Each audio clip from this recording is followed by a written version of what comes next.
एक दो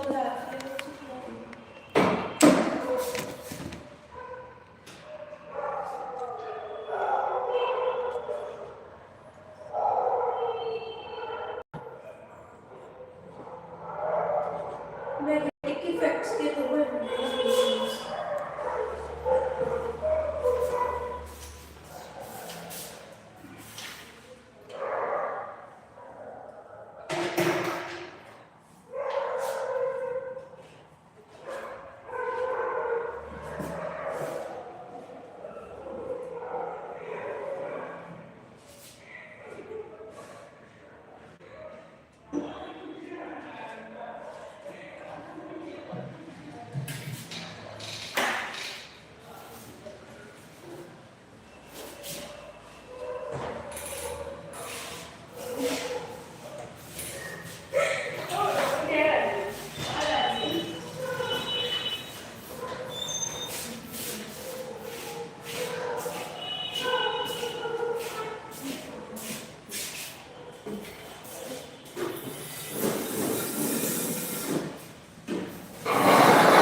कल वाली क्लास में हम लोगों ने क्या किया था?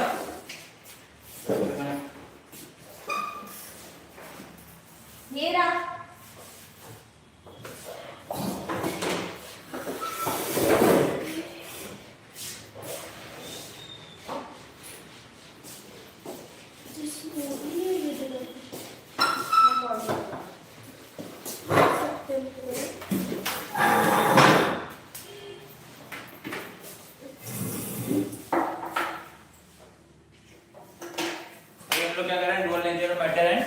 Radiation, dual nature of matter and radiation में हम लोगों ने क्या पढ़ा सबसे पहला टॉपिक फोटोइलेक्ट्रिक इफेक्ट। उस फोटोइलेक्ट्रिक इफेक्ट में हम लोगों ने पूरा उसमें effect of intensity, effect of light और आपका वेवलेंथ, फ्रीक्वेंसी सबके बारे में पढ़ लिए। क्या क्या इफेक्ट होता है, कैसे कैसे ग्राफ बनेगा, ये हम लोगों ने पूरा पढ़ लिया कि कैसे कैसे ग्राफ बनेंगे। 4-5 ग्राफ पढ़े हमने। यहाँ पे स्ट्रेट लाइन बनाया, यहाँ पे एक समय बाद आगे सैचुरेट हो जाएगा, threshold frequency, threshold wavelength, work function, ठीक है, काइनेटिक एनर्जी उसकी, ये सारी चीजें हम लोगों ने पढ़ ली हैं।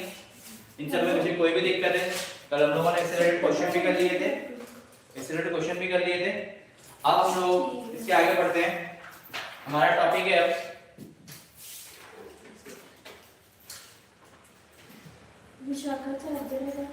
Dual nature of radiation. Dual nature of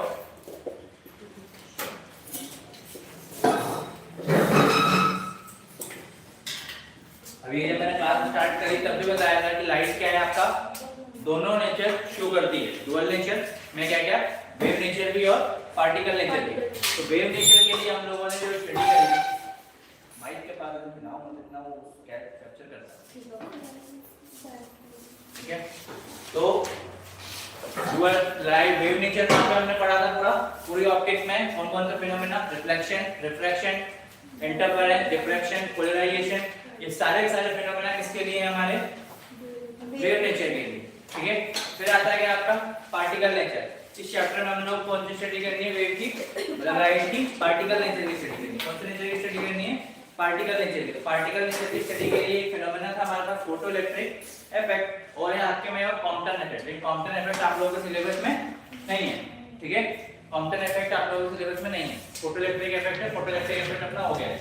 अब अपन पढ़ेंगे डुअल नेचर। हमें क्या कहता है डुअल नेचर रेडिएशन का, लाइट वेव नेचर और पार्टिकल नेचर। वेव नेचर कहाँ पे होता है ये भी आप लोगों को पता है, पार्टिकल नेचर कहाँ पे होता है ये भी आप लोगों को पता है। अब इसके बाद आपका आता है डुअल नेचर या डी ब्रोगली वेव्स।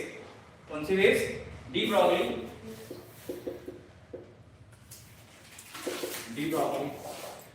वेव्स। और इसको अगर फ्रेंच में बोला है डी ब्रॉय, क्या बोला है? D Broglie.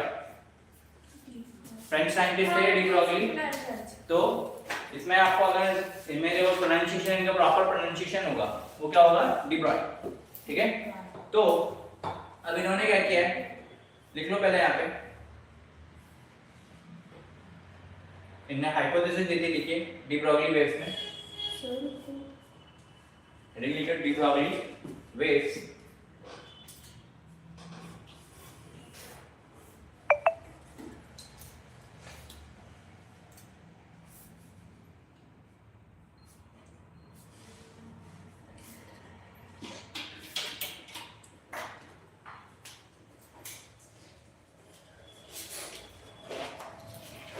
लिखिए the waves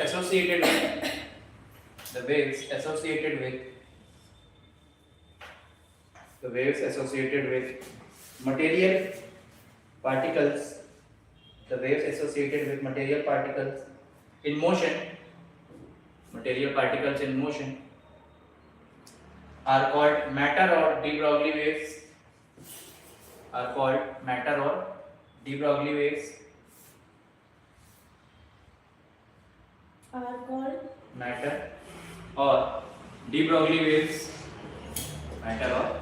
waves, and their wavelength is called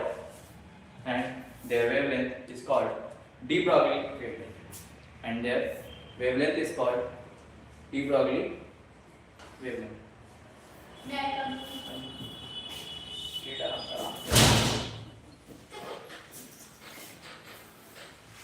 अब यहाँ पे हम लोगों को क्या करना है, डी ब्रोगली की वेव इक्वेशन बनानी है। अब वेव इक्वेशन के लिए हम लोग जानते हैं कि एनर्जी ऑफ अ फोटोन कितनी होती है, E equals to h nu, and Einstein gives us what?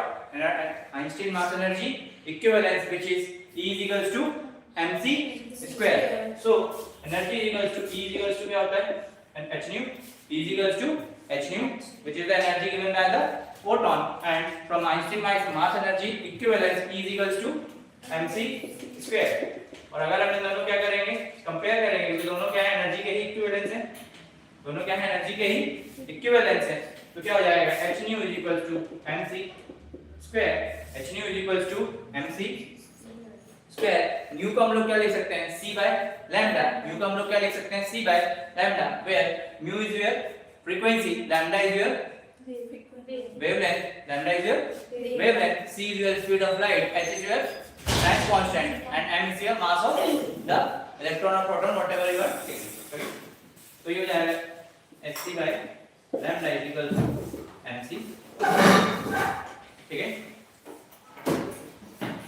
अब यहाँ से अगर आप लैम्डा निकालोगे क्या होगा, c से c, एक c से एक c कैंसिल, तो लैम्डा का जाएगा h upon mc, and mass into velocity gives you acceleration, momentum, mass into velocity gives you momentum। तो इसका रिलेशन बनेगा E is equals to h upon p, ये lambda is equals to h upon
आते नहीं।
Second point बता दो।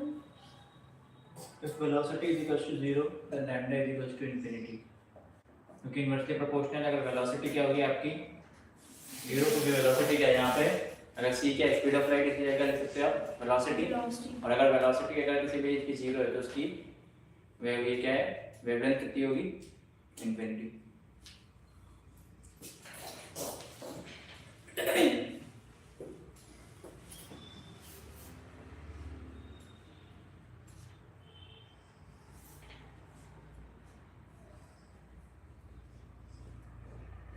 फिर Heisenberg uncertainty principle आप लोगों के सिलेबस में नहीं है, बट आप लोगों को पता होना चाहिए। हाइजेनबर्ग अनसर्टेनिटी प्रिंसिपल कहता है, ये हो गया, पूरा लिख दिया, हो गया, अब हेडिंग डालो हाइजेनबर्ग अनसर्टेनिटी प्रिंसिपल।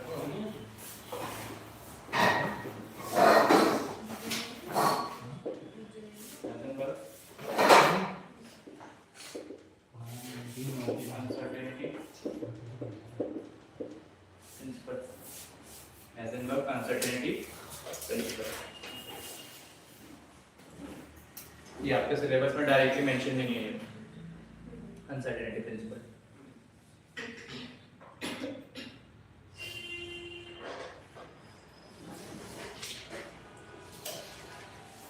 और उसमें भी आपको सिर्फ पोजीशन मोमेंटम का पढ़ना है, ऐसे 3 से 4 3 हैं जो इसके पढ़ना है, ऐसे हीट और इसका भी एक होता है, ठीक है, इसमें से आपको सिर्फ पोजीशन और मोमेंटम के बारे में पढ़ना है, ठीक है। लिख इसके अंदर लिखो, it is not possible to measure, it is not possible to measure, it is not possible to major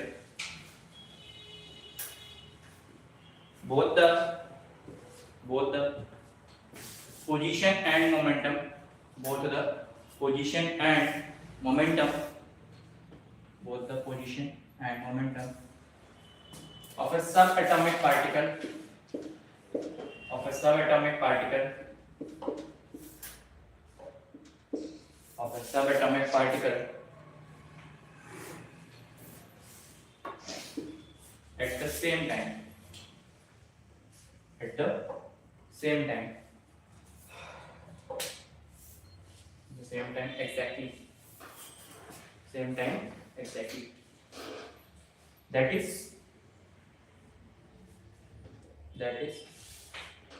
the product of the uncertainty, that is the product of the uncertainty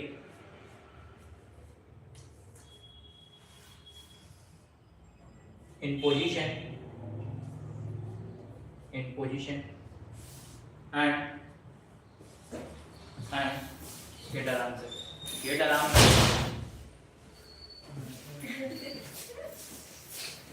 and the uncertainty in momentum, and the uncertainty in momentum, position and the uncertainty in momentum is never less than h upon 4 pi, is never less than h upon 4 pi और ये relation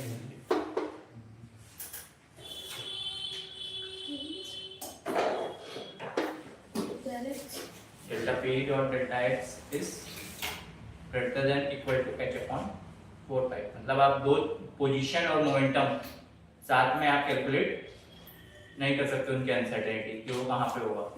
क्या अभी बोला आपने वापस इसके में यही इसके लिए नहीं लिखना नहीं है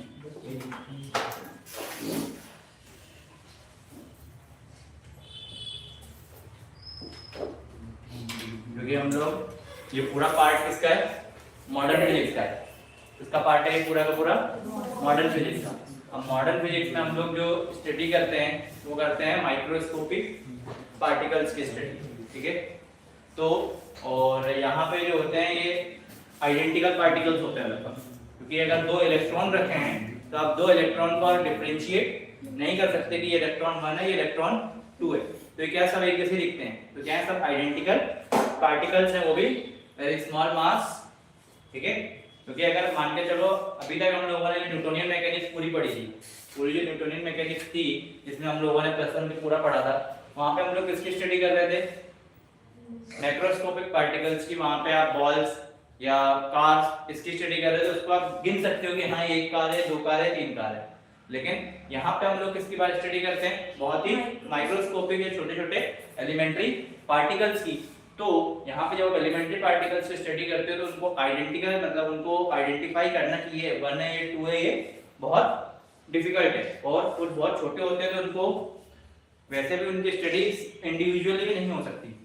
तो क्या करते हैं हम लोग उसमें पूरी स्टडी किसमें करते हैं प्रोबेबिलिटी में स्टडी करते हैं। किसमें स्टडी करते हैं प्रोबेबिलिटी में। जैसे कि यहाँ पूरा एक रूम है इस रूम में क्या है कि आप यहाँ से यहाँ तक लिमिट लगाओ कि इस रूम में इलेक्ट्रॉन कहीं भी घूम रहा होगा तो क्या करोगे आप प्रोबेबिलिटी में बात करोगे पूरी जो मॉडर्न फिजिक्स है वो किसको स्टडी करते हो आप प्रोबेबिलिटी पे कि यहाँ पे ये हो सकता है ठीक है।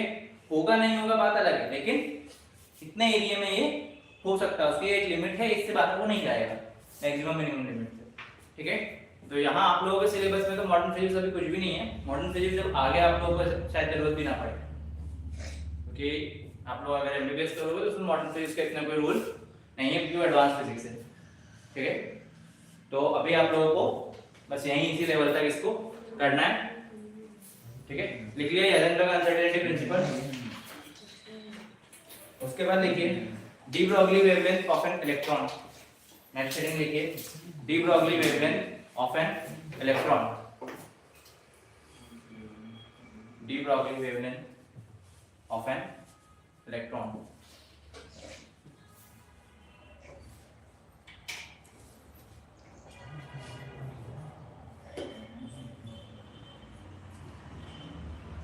अब वेवलेंथ निकालने के लिए हमको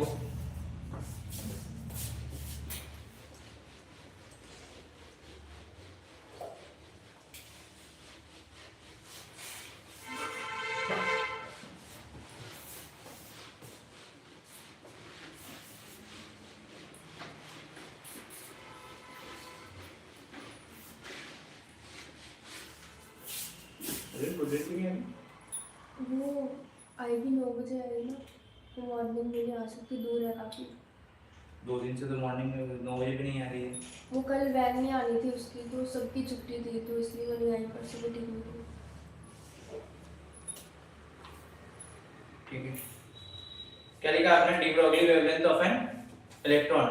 अब आपको वेवलेंथ निकालना। वेवलेंथ के लिए डी ब्रॉगली का हमने फार्मूला क्या पढ़ा lambda is equals to h upon p।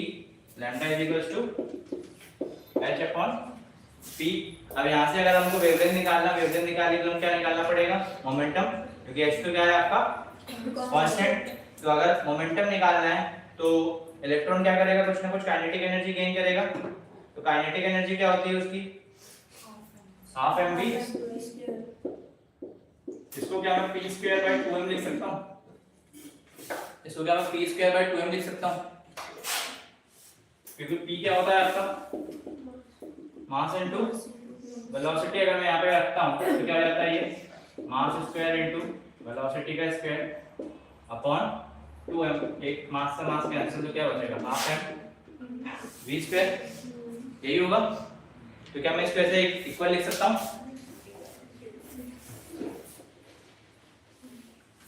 p square by 2m।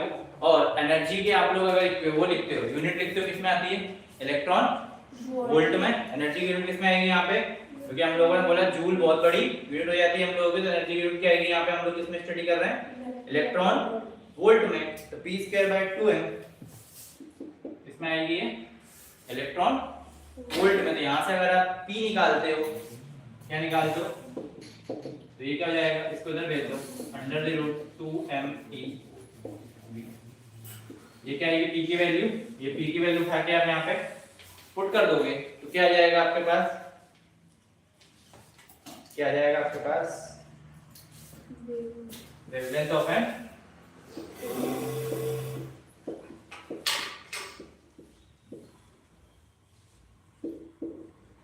इसको कैलकुलेट करना चाहो तो कैलकुलेट भी कर सकते हो। h की वैल्यू आपको पता है कितनी होती है? 6.16 × 10⁻34 जूल सेकंड। m की वैल्यू आपको मास ऑफ इलेक्ट्रॉन पता है 9.1 × 10⁻31 kg। चार्ज ऑन इलेक्ट्रॉन पता है। वोल्टेज अगर आपको दिया होगा तो कैलकुलेट कर सकते हो।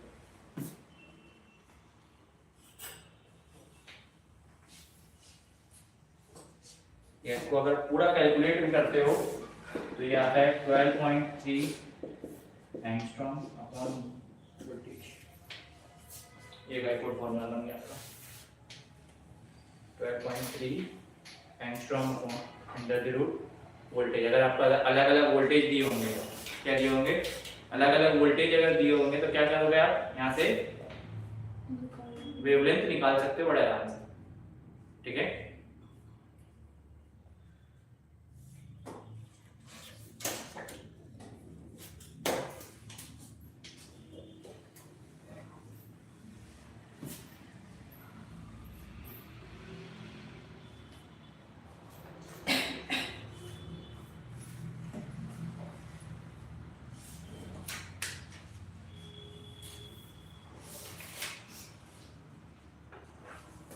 यहाँ पे आपका थ्योरेटिकली ये चैप्टर खत्म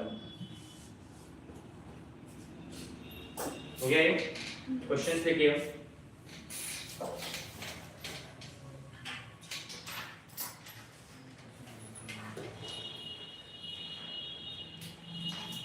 An electron is accelerated from rest. An electron is accelerated from rest.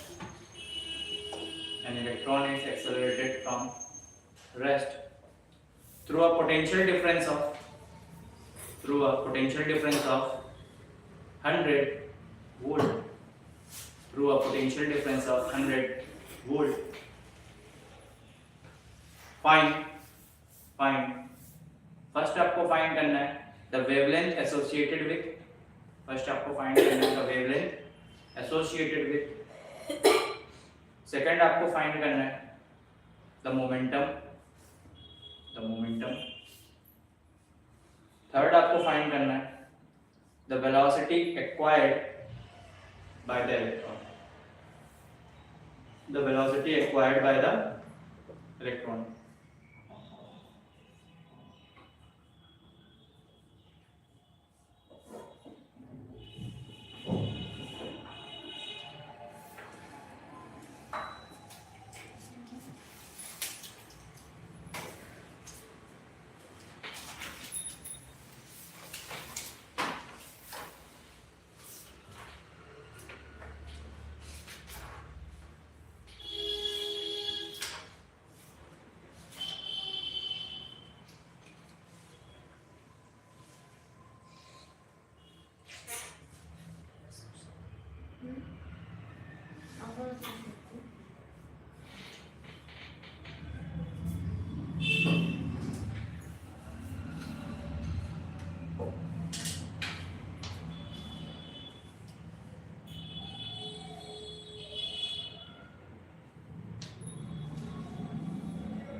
है किसी का आंसर?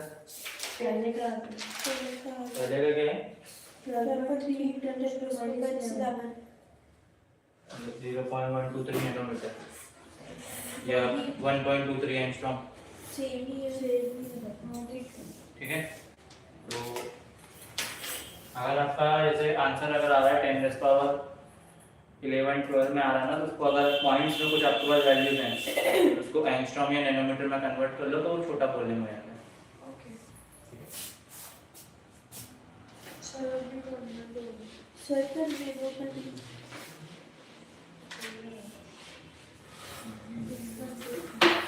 क्या क्या दिया है आपको? वैसे और वोल्टेज दिया 100, पहला क्या निकालना है आपको? लैम्डा निकालना है। लैम्डा के लिए फॉर्मूला क्या है?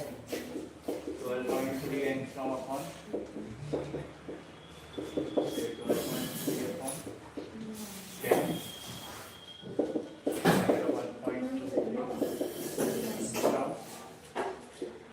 सेकंड आपको क्या निकालना है? तो momentum T equals to h upon lambda 6.62 10 raised to minus 4 upon 1.23 into 10 minus 10 तो सॉल्व करोगे तो नियरली 6 टाइम्स ही जाएगा ये, आपका 5.9 minus 25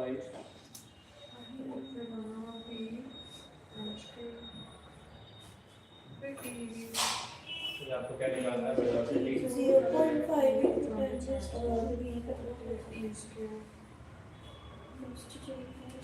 जाएगा 5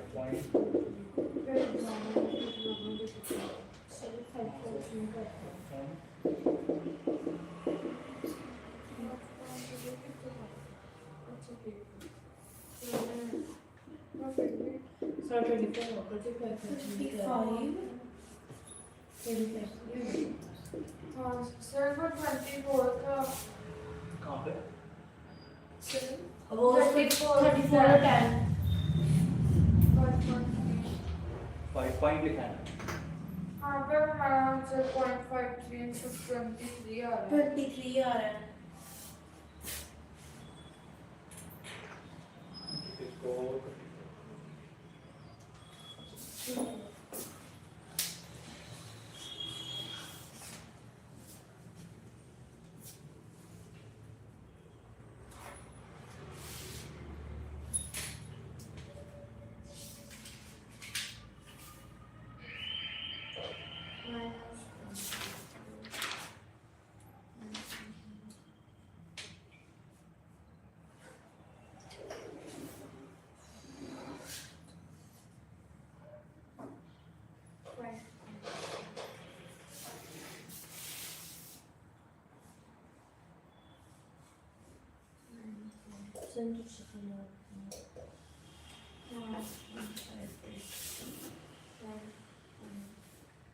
नहीं, ये 25 ही आएगा, क्योंकि अगर जैसे सुनो ये आप दोनों जीरो हटाओगे, दोनों जीरो हटाओगे क्या हो जाएगा? ऊपर 662, नीचे का जाएगा 123।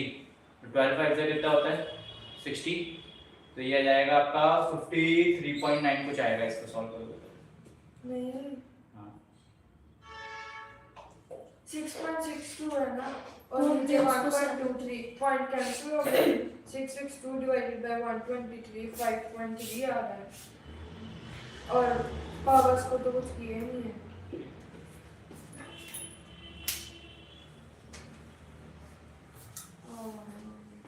चलो ठीक है। फिर नीचे भी 6 आ रहा है ना, 10 की पावर 6। कहाँ पे 6 आ रहा है?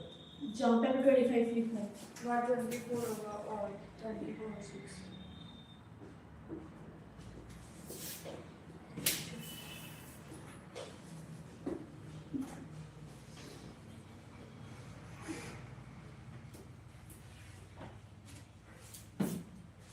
नेक्स्ट क्वेश्चन लिखिए।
क्वेश्चन लिखो, which of the following graph, which of the following graph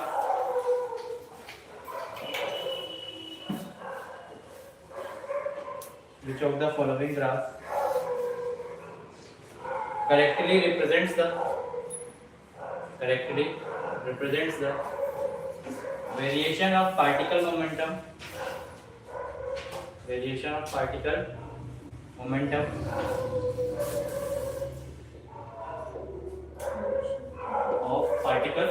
momentum with its associated de Broglie wavelength, with its associated de Broglie wavelength.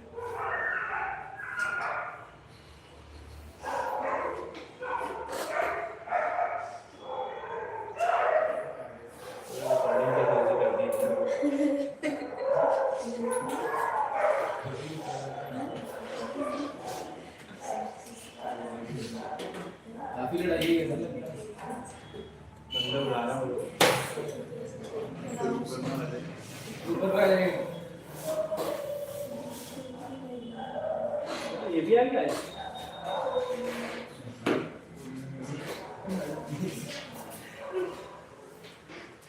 बताओ, ये तो ओरल क्वेश्चन है।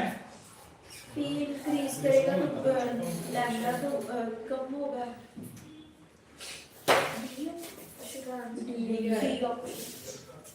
नीट का क्वेश्चन है 2022 का।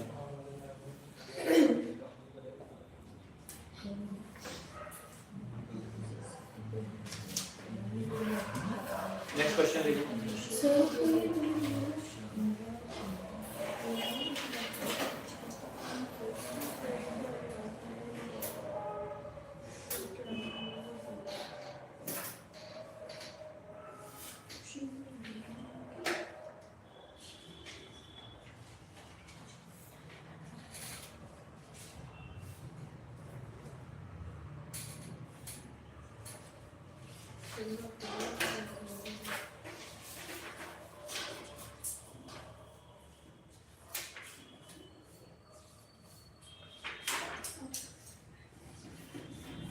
अब आप लोग ये वाला चैप्टर जैसे आज खत्म हो गया ना, ये वाला चैप्टर सॉल्व कर लो, क्योंकि चैप्टर क्या है, छोटा, दो से तीन टॉपिक का है। इसके पीवाईक्यू भी अगर आप लगाने जाओगे आज के टाइम पे, आज अगर आप घर जाते हो, घर जाके इसके पीवाईक्यूज भी लगाओगे तो मैक्स टू मैक्स इसके 60 to 70 पीवाईक्यूज होंगे टोटल। ठीक है, 60 to 70 पीवाईक्यूज होंगे। या मैं अभी क्वेश्चन नहीं भेज देता हूँ आप लोगों को। इसमें नियरली है क्वेश्चन 81 क्वेश्चन है। ठीक है, 81 क्वेश्चन हैं, क्योंकि मतलब 81 में से आपको मान के चलो 50 क्वेश्चन तो ऐसे हैं कि आप बस देखोगे और टिक लगोगे, क्योंकि मतलब तो मैं उसकी पीडीएफ बना के अभी दे देता हूँ आपको क्लास के बाद दोपहर में। ठीक है, तो इसको पूरा एक बार कंप्लीट कर लोगे, क्योंकि इसमें ज़्यादातर क्या होते हैं, ग्राफिकल क्वेश्चंस आते हैं और जो भी आपके जो न्यूमेरिकल्स भी आ रहे हैं, न्यूमेरिकल्स भी अभी हम कर रहे हैं कुछ, तो न्यूमेरिकल्स भी जो आएंगे बेसिक ही आते हैं कि लैम्डा बढ़ गया, ये हो गया तो क्या आएगा, वैल्यू सी की वैल्यू क्या आएगी, क्योंकि फॉर्मूले आपने खुद ने देखे। इस पूरे चैप्टर में कितने फॉर्मूले पढ़े हमने? पहला E equals to h nu hc by lambda, n equals to p by e। ठीक है, पावर वाला एक फॉर्मूला पढ़ा, power equals to intensity into area, ये वाला। फिर उसके बाद हमने क्या पढ़ा था, ये डी ब्रोगली वेवलेंथ का पढ़ा, lambda equals to h upon p। एक हमने पढ़ा था लैम्डा इक्वल्स टू कितना, वो लैम्डा और वोल्टेज वाला जो भी किया हमने 12.3 angstrom upon under the root v वाला। v यहां पे क्या था, वेलोसिटी नहीं थी, क्या थी, पोटेंशियल था या वोल्टेज था। ठीक है, इतने ही फॉर्मूला पढ़े हमने। प्लस इसमें आपको सिलेबस में लिखा हुआ डेविसन जर्मन एक्सपेरिमेंट। तो डेविसन जर्मन एक्सपेरिमेंट कौन सा था, जो हमने वो एक्सपेरिमेंट किया था ग्लास ट्यूब वाला, कि उसमें लाइट रे आ रही है, कैथोड पर टकरा रही है, टकराने के बाद वो डेविसन जर्मर का ही डेविसन जर्मर नहीं, हेलॉश एंड लिनार्ड एक्सपेरिमेंट था। डेविसन जर्मर नहीं लिखा आपके, हेलॉश एंड लिनार्ड ऑब्जर्वेशन। तो ऑब्जर्वेशन यही थी, ठीक है, जो हमने उसके डिफरेंट ग्राफ बनाए थे ना, उस ऑब्जर्वेशंस के ही ग्राफ थे, ठीक है। तो आपके सिलेबस में, सिलेबस देना मुझे किसका तो सिलेबस में आपके इतने ही वर्ड मेंशन है। पहले क्वेश्चन लिखो फिर सिलेबस निकालो। देखो पहले question, the de Broglie wavelength, the D Broglie wavelength of a proton and alpha particle, of a proton and alpha particle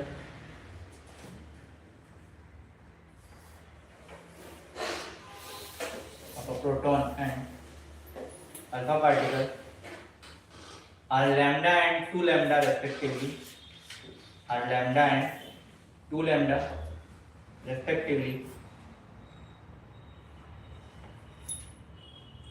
The ratio of velocities of the ratio of the velocities of the ratio of the velocities of proton and alpha particle will be mass of proton और mass of alpha particle का alpha particle का mass कितना होता है 4 times होता है the mass of proton। इतना आपको पता होना चाहिए, ठीक है।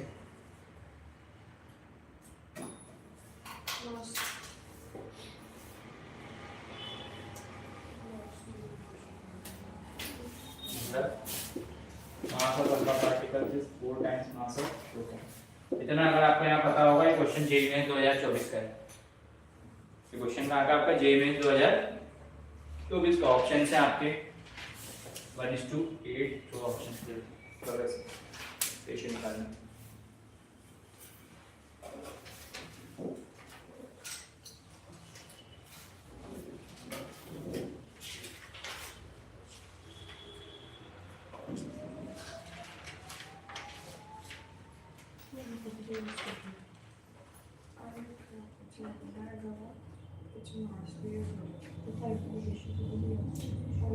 क्या पढ़ा हमने?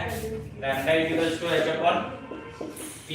p क्या होता है फिर यहाँ से mass into velocity.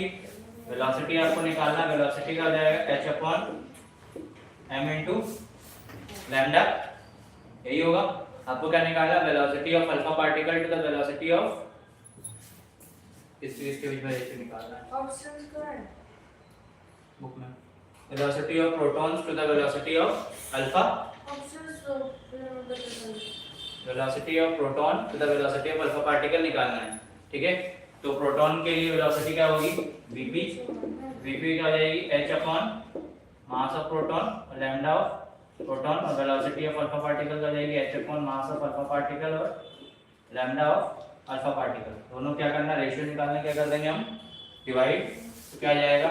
Mass of alpha particle lambda of alpha particle upon mass of proton upon lambda of proton. Question में क्या दिया है? मास ऑफ अल्फा पार्टिकल और मास ऑफ प्रोटॉन में क्या रिलेशन होता है आपका? 4 टाइम्स होता है। 4 टाइम्स। तो ये हो जाएगा 4 time mass of proton into lambda alpha particle का कितना दिया? 2 लैम्डा। और ये दिया mass of proton into lambda, lambda mass of proton, ये दोनों कैंसिल। तो 8:VP V अल्फा का रेशियो क्या आएगा? 8:1, ठीक है। फर्स्ट ऑप्शन है, ठीक है। ऐसे ही क्वेश्चन आए हैं जेईई मेंस में। अगला भी अगर मैं क्वेश्चन नहीं बताऊंगा, इसके बाद भी आया था, वो भी सब ऐसे ही आए। इसे एक और क्वेश्चन लिखो आप जरा।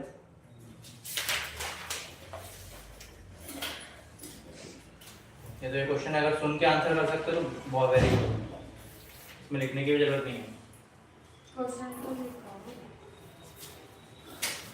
क्वेश्चन ये बोल रहा है कि कोई मूविंग इलेक्ट्रॉन है और मूविंग प्रोटॉन है, ठीक है। दोनों की वेवलेंथ क्या है? सेम। दोनों की वेवलेंथ क्या है? सेम।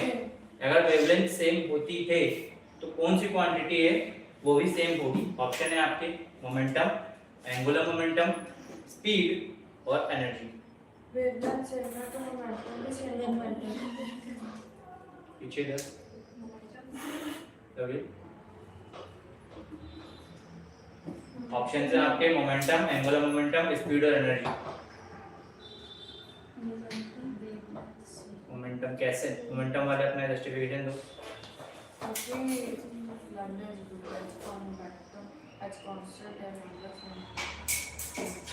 समझे क्या होता है? लैम्डा इज इक्वल्स टू क्या होता है? h upon p। तो अगर p की वैल्यू निकालोगे तो क्या आएगा? h upon lambda. h आपका ऑलरेडी कांस्टेंट है, p को क्या बोल रहा है वो लैम्डा क्या बोल रहा है वो सेम है। अगर लैम्डा सेम है तो h अपॉन p पूरा क्या हो गया? कांस्टेंट। मतलब h अपॉन लैम्डा पूरा क्या हो गया? Constant. Hence your momentum is also constant. Evident question, ठीक है। ऐसा ही सिमिलर आपको एक बार वो क्वेश्चन आया था, जेई में आया था। लिखिए वाला क्वेश्चन।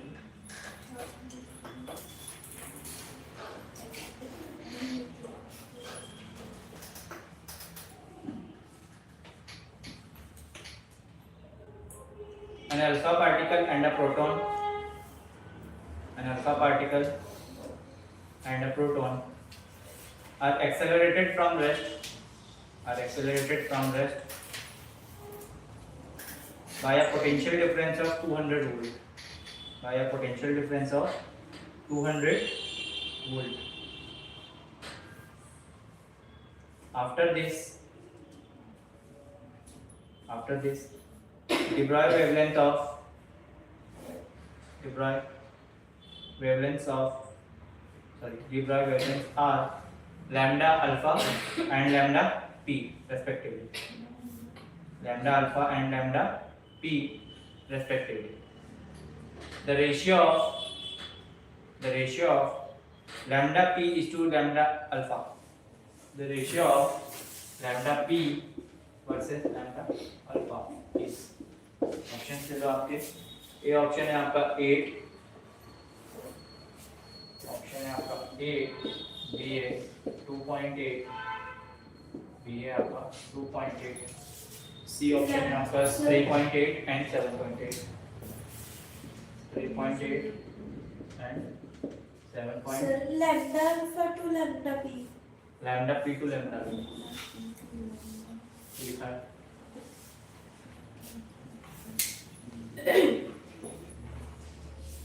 करने का तरीका सेम है जो हमने प्रीवियस क्वेश्चन में किया था। अब यहाँ पे फॉर्मूला कौन सा लगेगा? h upon 2m ev, h upon 2m ev।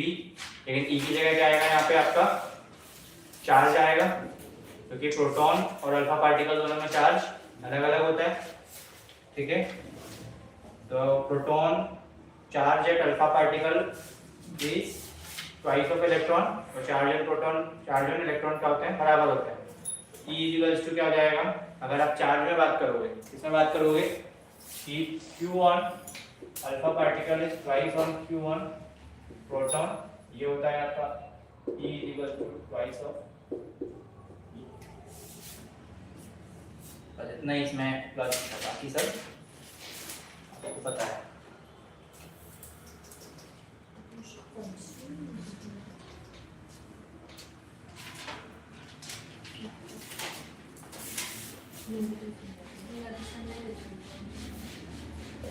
Question है आपका जेईई मेंस 2022 में ये वाला।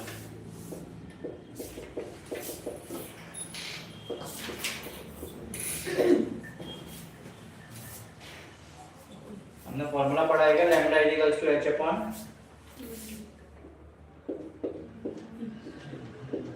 2m3v, ये पढ़ा है क्या? हमको v दिया हुआ है क्या? दिया है। लेकिन v दोनों के लिए सेम रहेगा, v कैंसिल हो जाएगा, बचेगा क्या? अगर आपको लैम्डा पहले p निकालो, लैम्डा प्रोटॉन, तो क्या बचेगा? h upon 2m mass of proton, और चार्ज ऑन प्रोटॉन कितना है? e और v, और लैम्डा ऑफ अल्फा पार्टिकल आपको होगा h upon under the root 2m mass of alpha particle, और ये हो जाएगा 2e प्लस v। अब क्या करोगे? आपको लैम्डा p टू लैम्डा दोनों का रेशियो, h से h कैंसिल, रूट से रूट कैंसिल, 2 से 2 कैंसिल, ई से ई कैंसिल, वी से वी कैंसिल, तो क्या करोगे डिनोमिनेटर का डिनोमिनेटर कहाँ चला जाएगा ऊपर, मास ऑफ अल्फा इनटू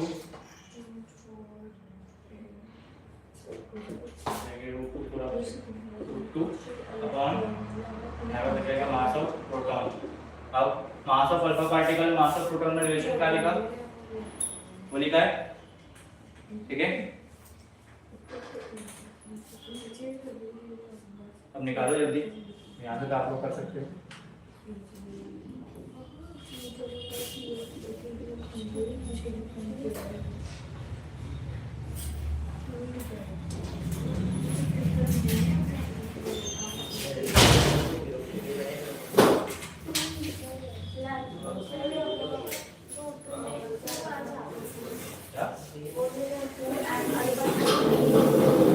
ये बचेगा ना 2e है, यहाँ पे e है, यहाँ पे 2e है,